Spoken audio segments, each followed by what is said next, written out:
ये है कि पिछले अक्टूबर में प्रोक्योरमेंट शुरू हुआ था किसानों की फसल को लेकर मंडियों में। आज दिवाली भी निकल गई, 2 महीने हो गए तकरीबन। आज 29 तारीख है, दूसरा नवंबर महीना खत्म होने को है और पंजाब के किसानों को 2-2 महीने मंडियों में लगे। पहली बार 25 साल में किसान की ऐसी हालत दिखने को पंजाब के अंदर मिली। किसान को लूटा गया। दोनों सरकारों ने किसी प्रकार के कोई प्रबंध नहीं किए, अपनी अपनी वैरायटी लगाई और फिर उनको मॉइस्चर का बहाना देके 1 क्विंटल पैडी के पीछे 10 किलो की काट लगाने का काम किया। यानी कि जो एमएसपी मिलनी थी उससे भी नीचे दाम में किसान की फसल खरीदी गई। आज पंजाब का किसान सवाल पूछता है पंजाब की सरकार से और केंद्र की सरकार से कि जो देश का अन्नदाता था, जो देश के लोगों का पेट भरता था, आज उसके साथ इस प्रकार का अन्याय क्यों? एफसीआई ने मात्र केवल 8% ही खरीद करने का काम किया। रोजाना एफसीआई डीमोटिवेट करती है पंजाब के किसानों को और सेलर एसोसिएशन को। तो हमारी ये मांग है, जिस प्रकार से केंद्र सरकार का और पंजाब सरकार का रवैया है, आज पंजाब का किसान खुदकुशियां करने पर मजबूर है और उनके ऊपर कर्ज दिन ब दिन बढ़ता जा रहा है। हमारी मांग है कि इस प्रकार से नहीं होना चाहिए। जिन लोगों ने किसान की लूट की है, बिलो एमएसपी जिनका माल खरीदा गया है, सरकार कोई कमेटी बनाए और कमेटी जायजा ले और जांच करे और किसान की वो जो किसान का एमएसपी से कम लूटा है, जो किसान को दाम नहीं दिया गया है, उसका भरमाई केंद्र सरकार और पंजाब सरकार दोनों सरकारें की। इसको लेकर आज हमारा प्रोटेस्ट। तीनों गाड़ी अब सदन में आ गए। सोनिया गांधी की फैमिली प्लानिंग की पूरी हो गई और गांधी परिवार के इर्द गिर्द ही पूरी घूमती है।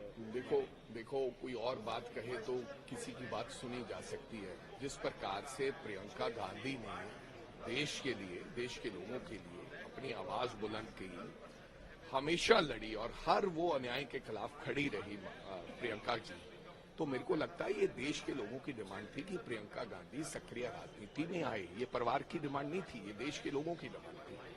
और उसके साथ साथ मैं ये कहना चाहूंगा कि बिट्टू जी जो ये बात कह रहे हैं, कम से कम वो तो नहीं कहें। बिट्टू जी का पूरा परिवार, दादाजी मुख्यमंत्री थे और खुद बिट्टू जी 3 बार सांसद कांग्रेस पार्टी से रहे। बिट्टू जी के भाई को कांग्रेस पार्टी ने मंत्री बनाया, एमएलए बनाया। ये एमएलए थे, वो मंत्री थे। बिट्टू जी ने अपने भाई, बुआ उनकी मंत्री रही, बुआ। बिट्टू जी के ताया जी मंत्री रहे, ताया जी।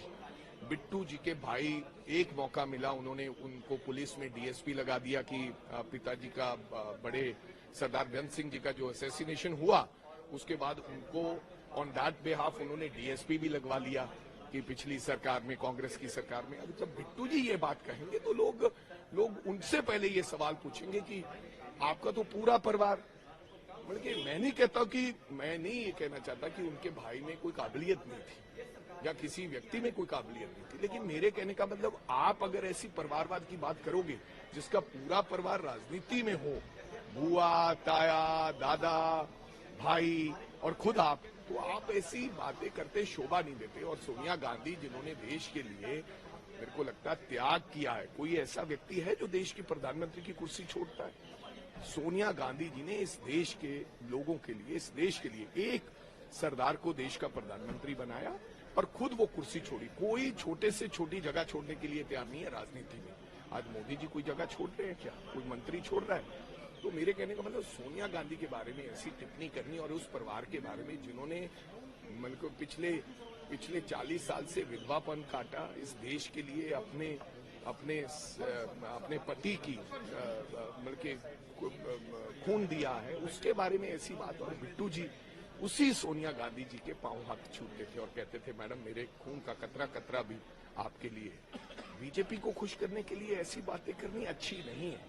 मैं अपने भाई को ये राय देना चाहूंगा कि ये निजी टिप्पणियां हैं।